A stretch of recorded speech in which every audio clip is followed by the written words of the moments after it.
And you know, a lot of people remember that my first 4 years was the most successful time we've ever had financially in the history of our country.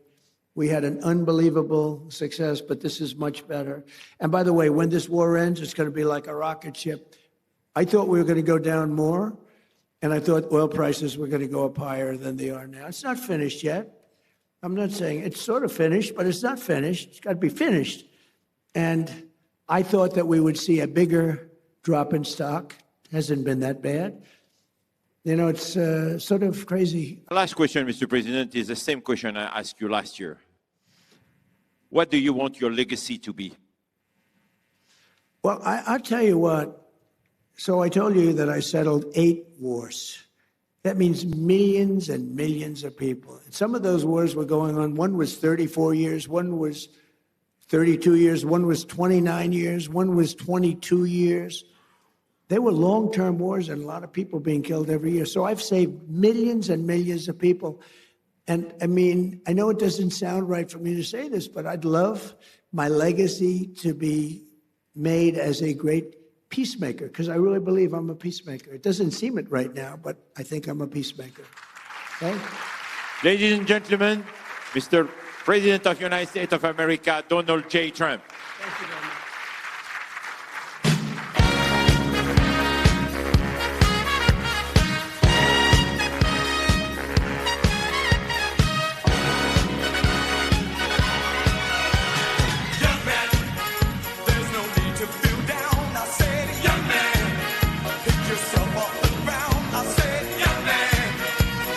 Weeks away. They were 2 weeks away. If we didn't hit that, I call it the nuclear dust. I use the term nuclear dust. If we didn't knock the hell out of them, they would have had a nuclear weapon within 2 to 4 weeks, and they would have used it on you and on Israel and on everyone else. And I said, we really do have to stop and go on a little different journey for a little while and take them out and then go back to life. And that's what we did. And we did it violently. We did it powerfully. We did it with the respect of the world. And we helped a lot of allies. And we learned about other allies. We learned that other allies weren't there. We didn't need them, but they weren't there if we did need them. And that's going to be very costly for them. What do you think, Mr. President, is today the biggest mistake that leaders are making right now? Not sticking together. I think that NATO made a terrible mistake when they wouldn't send a small amount of military armament, when they wouldn't send, just even acknowledge what we were doing for the world and taking on Iran.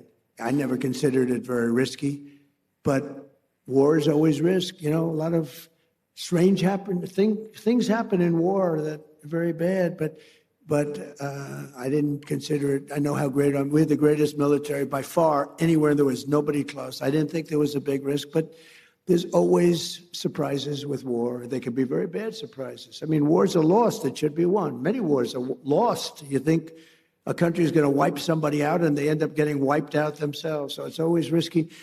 But I think a tremendous mistake was when NATO just wasn't there. They just weren't there. It's going to make a lot of money for the United States because we spend hundreds of billions of dollars a year on NATO, hundreds of protecting them. And we would have always been there for them. But now, based on their actions, I guess we don't have to be, do we? Mr. President. That sounds like a breaking story, yes, sir. Is that breaking news? I think we just have breaking news. But that's the fact. I've been saying that. Why would we be there for them if they're not there for us? They weren't there for us.